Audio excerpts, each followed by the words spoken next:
Doctor Zakir নায়েককে আপাতত বাংলাদেশ আসার অনুমতি না দেওয়ার সিদ্ধান্ত নিয়েছে সরকার। ইসলামিক স্কলার ডাক্তার জাকির নায়েককে বাংলাদেশে আসার অনুমতি না দেওয়ার সিদ্ধান্ত নিয়েছে সরকার। নিরাপত্তা ও রাজনৈতিক বাস্তবতা বিবেচনা করে সরকার এমন সিদ্ধান্ত নিয়েছে। এমন সিদ্ধান্তের পর ক্ষুব্ধ প্রতিক্রিয়া জানিয়েছেন নেটিজেনরা। নিরাপত্তার দোহাই দিয়ে একজন দায়ীর আগমনের অনুমতি না দেওয়াটা কতটা যুক্তিযুক্ত? ডাক্তার জাকির নায়েককে দেশের লাখো কোটি মানুষ ভালোবাসেন এবং অগণিত মানুষ তার বাংলাদেশে আসা এবং এখানে এসে বিভিন্ন প্রোগ্রাম করাটার প্রত্যাশা করেন। অতএব তার আশাটা মৌলিকভাবে প্রত্যাশিত এবং কাঙ্ক্ষিত এবং তার আশাটাই বরং স্বাভাবিক। তিনি সারা দুনিয়ার অন্যান্য মুসলিম দেশগুলোতে, মুসলিম প্রধান দেশগুলোতে গিয়েছেন, কিন্তু বাংলাদেশের মতো মুসলিম প্রধান দেশে তিনি এখনো আসেননি। সেটি আসলে অবাক করার মতো বিষয়। সরকার যে অজুহাত দিয়ে তাকে আসার ব্যাপারে এখন অনুমোদন দেয়নি এবং বলেছে নির্বাচন পরে আসতে পারবে, সেই অজুহাত নিয়ে আমার বক্তব্য হলো, আ এখানে ২ টি দিক আছে। একটি দিক হলো যে, এটা ঠিক যে তিনি যদি আসতেন, বাংলাদেশ সরকার যদি নিরাপত্তা দেওয়ার জন্য সিরিয়াস হতেন, তাহলে সেক্ষেত্রে এটা কোনো অসম্ভব বিষয় হতো না। অর্থাৎ একজন মানুষ আসলে তার অনুষ্ঠানকে ঘিরে যে নিরাপত্তা দেয়া, সেটুকু ব্যবস্থা করার মতো শক্তি সামর্থ্য অবশ্যই সরকারের আছে। সরকার যদি বিষয়টাকে খুব সিরিয়াসলি নিত এবং এটাকে খুবই পজিটিভলি দেখত, তাহলে সেক্ষেত্রে এটার ব্যবস্থাও হয়তো করত। আমরা এর আগে দেখেছি বিভিন্ন এই সরকার আমলেই, ইন্টারিমের আমলেই বিভিন্ন গায়ক এবং বিভিন্ন ধরনের অ্যাক্টররা এসেছে এবং তারা পারফর্ম করেছে এবং এয়ারপোর্ট রোডে জ্যামের সৃষ্টি হয়েছে, বহু মানুষের সমাগম হয়েছে। সেগুলোতে নিরাপত্তা কিন্তু সরকার দিতে পেরেছে। অতএব এখানে যে সরকার চাইলে নিরাপত্তা দেয়া একেবারে অসম্ভব ছিল, ব্যাপারটা এরকম না। তবে আরেকটা বাস্তবতা এখানে আছে, সেটা হলো যে আমাদের দেশে সাম্প্রতিক সময়গুলোতে আইনশৃঙ্খলার যে পরিস্থিতি, বিশেষ করে নির্বাচন যত ঘনিয়ে আসছে, নানান ষড়যন্ত্রের ডালপালা গজাচ্ছে খুবই স্বাভাবিকভাবেই। এয়ারপোর্টে আগুন লেগেছে, আর অনেকগুলো ঘটনা ঘটেছে। এগুলো থেকে বোঝা যায় যে বড় কোনো গ্যাদারিং, অস্বাভাবিক রকমের কোনো গ্যাদারিং যদি এই মুহূর্তে হয়, সেখানে কোনো অসাধু চক্র সেখানে কোনো দুর্ঘটনা ঘটিয়ে পরিস্থিতি ঘোলাটে করবার চেষ্টা করতে পারে। তো সেটাও আমাদের মাথায় রাখা দরকার এবং সেটিকে বিবেচনায় এনে তার এই আশাটা যদি ২-৪ মাস পরে হয়, ২-৪ বা ৬ মাস পরে হয়, তাহলে সেটা আমার মনে হয় না মন্দ এবং ইনশাআল্লাহ আমার বিশ্বাস তিনি বাংলাদেশে আসবেন আজ অথবা কাল। বাংলাদেশে তার আসা এবং তার দাওয়াতি কাজ করার সুযোগ আছে এবং সেই সুযোগটা দিন, দিন আরো বাড়িত হবে ইনশাআল্লাহ তাআলা। বছর ঘুরে যখন আমার ছেলের জন্মদিন আসে, প্রতি বছরই জন্মদিনে তার সুস্থতা ও সুন্দর ভবিষ্যৎ কামনা করে মসজিদে, মাদ্রাসায় কিছু টাকা আমি দান করে থাকি। এবার এক কলিগ বলল, "এটা বিদআত। এর মাধ্যমে তোমার ছেলের উপকার নয়, বরঞ্চ আরো অপকার হবে। সঠিক বিষয়টা জানতে চাই।" এই প্রশ্ন উত্তর হলো যে, জন্মদিবস উদযাপনের এই সংস্কৃতি মূলত পেগান এবং প্রকৃতি পূজারী থেকে এসেছে এবং এর সাথে তাদের ধর্মবিশ্বাসের একটা নিগূঢ় সম্পর্ক কিন্তু আছে। একজন মুসলমান হিসেবে আমরা এজন্য জন্মদিবসকে কোনোভাবে উদযাপন করতে পারি না। জন্মদিনকে কেন্দ্র করে এই যে আপনি মসজিদ মাদ্রাসা দান করছেন বা বিশেষ কিছু করছেন, এটাও এক প্রকারের উদযাপন এবং এটাও সেই দিবসটাকে প্রমোট করার নামান্তর। আপনি মৌলিকভাবে আপনার সন্তানের কল্যাণ কামনা করে আল্লাহর কাছে দান সাদাকা করতে পারেন। সেটার জন্য আপনাকে বিশেষভাবে আপনার জন্মদিবসকেই কেন বেছে নিতে হবে? সারা বছরই আপনি দান করতে পারেন। যদি এমন হয় যে জন্মদিবসের দানটা আপনার কাকতালীয়, অর্থাৎ আপনি সপ্তাহের নির্দিষ্ট দিনে দান করে থাকেন, সেটা কাকতালীয়ভাবে জন্মদিবসে পড়ে গেছে অথবা প্রতিদিন দেন সেই হিসাবে জন্মদিবসেও দিয়েছেন, তাতে অসুবিধা নেই।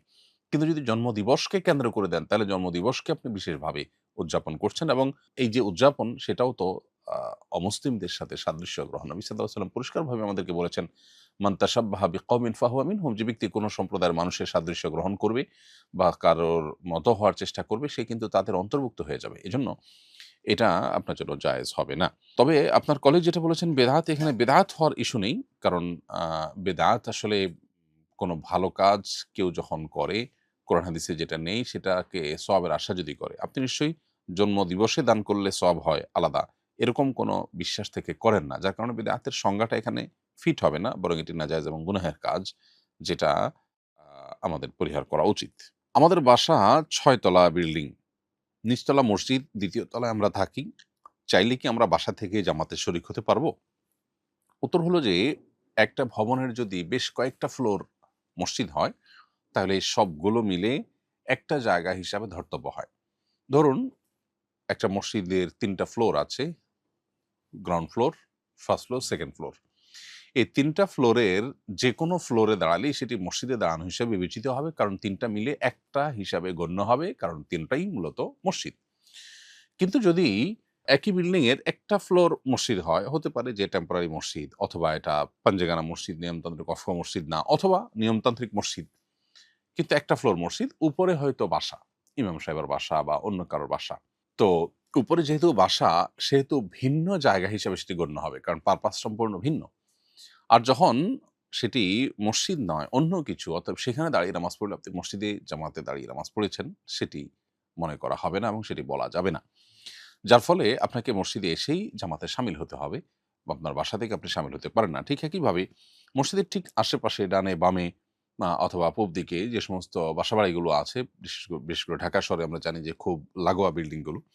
তো এই ভবনগুলোতে, এইসব বাসাবাড়িতে যদি আপনি বসবাস করেন, আপাতদৃষ্টিতে আপনার বাসা থেকে মসজিদ হয়তো মাত্র ২০ ফিটের দূরত্ব, ৩০ ফিটের দূরত্ব, কিংবা আরো কম দূরত্ব আছে।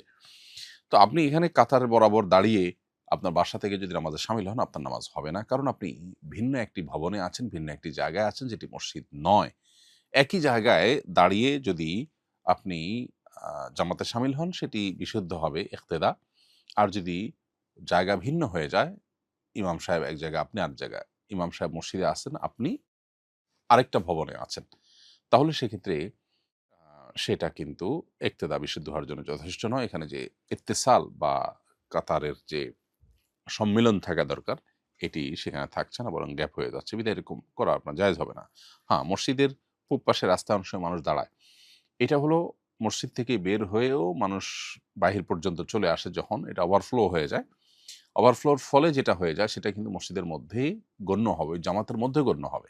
কিন্তু যখন ভিন্ন ভবন থাকে, তখন সেটা কোনোভাবে ওভারফ্লো হয়ে ওখানে গেছে এবং ওইটা কানেকশন আছে সেরকমটি বলা যাচ্ছে না। কিন্তু রাস্তা যারা দাঁড়ায়, তাদের সাথে মসজিদের সাথে কানেকশন থাকে প্রত্যক্ষভাবেই। অতএব আপনি মসজিদে এসেই জামাতে শামিল হতে হবে। এরপরে প্রশ্ন হলো, আমার সিজারের সময় রক্ত স্বল্পতা দেখা দিয়েছিল, তখন একজন হিন্দু মেয়ে আমাকে রক্ত দিয়েছেন। একজন অমুসলিমের রক্ত আমার শরীরে প্রবাহিত হয়েছে, এতে কি কোনো সমস্যা হবে? উত্তর হলো না, এতে কোনো অসুবিধার কিছু নেই। রক্ত মুসলিম হোক কিংবা অমুসলিম, তাতে কোনো বিশেষ পার্থক্য নেই। মুসলমানের রক্ত যেরকম মুসলমানের শরীরে থাকতে পারে, ঠিক একইভাবে হিন্দুর রক্ত কোনো মুসলমানের শরীরে থাকতে পারে। এটাতে শরিয়ার কোনো বিধান লঙ্ঘন হচ্ছে না, বিধায় এটা নিয়ে আপনার কোনো হেজিটেশন থাকার কোনো কারণ নেই। এরপরে প্রশ্ন হলো, আমার স্বামী গরুর ব্যবসা করেন, তিনি মালিকের কাছ থেকে চুক্তিভিত্তিক গরু নিয়ে আসেন, পরে বিক্রি করে মালিকের টাকা পরিশোধ করে দেন। এই সময়ের মধ্যে যদি গরুটি গাভী হয়, তাহলে আমরা দুধ দহন করে তা বিক্রি করি, নিজেরাও খাই। আর যদি ষাঁড় হয়, তাহলে অন্যান্য সুবিধাগুলো ভোগ করে থাকি। বিক্রি করার এই সময়ের মধ্যে কি এ ধরনের ফায়দা ভোগ করা আমাদের জন্য জায়েজ হচ্ছে? উত্তর হলো যে, আপনার স্বামী মূল মালিক থেকে ক্রয় করে আনেন। এরকম যদি হয়, তাহলে সেক্ষেত্রে আপনার স্বামী গরুর মালিক হয়ে যাবেন এবং সেক্ষেত্রে তার জন্য এগুলো জায়েজ আছে। অর্থাৎ গরুর থেকে গরুর দুধ দোয়া বা এ টাইপের যত সুবিধা আছে, সেটা ভোগ করা আপনার জন্য জায়েজ আছে। আর যদি সম্পূর্ণ ক্রয় বিক্রয় সম্পন্ন না হয়, এমন হতে পারে যে ক্রয় বিক্রয় সম্পন্ন হয়েছে, মূল্য তিনি পরে পরিশোধ করবেন, বাকিতে কিনেছেন, এরকম যদি হয়, তাহলে তার জন্য তো এই গরুর দুধ দহন করা এবং গরু দ্বারা অন্যান্য বেনিফিট নেওয়া জায়েজ আছে।